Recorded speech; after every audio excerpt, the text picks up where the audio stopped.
अंगावर पण हार नाही मानली. शेणगोटे झेलले सोसले अंगावर पण हार नाही मानली.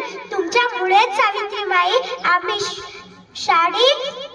शाळा पाहिली. तुमच्यामुळेच सावित्रीबाई आम्ही शाळा पाहिली. यानंतर आराध्या विल्हेवार आपले मनोगत व्यक्त करेल.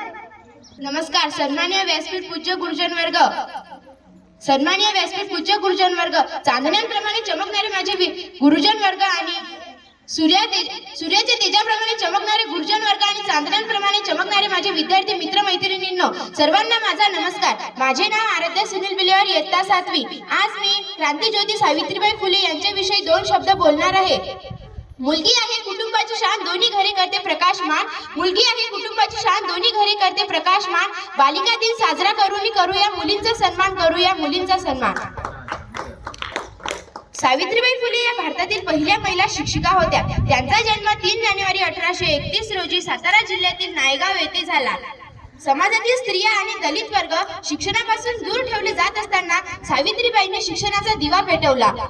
महात्मा ज्योतिराव फुले यांच्या सहकार्याने त्यांनी 1848 साली पुण्यात मुलींची पहिली शाळा सुरू केली. त्या काळी मुलींना शिकवणे हे सर्वात मोठे पाप मानले जात असे. सावित्रीबाई शाळेत जात असताना लोक त्यांच्या अंगावर शेण दगड फेकत होते, तरीही सावित्रीबाई डगमगल्या नाहीत. एवढे बोलून मी माझे भाषण संपवते. जय हिंद, जय भारत.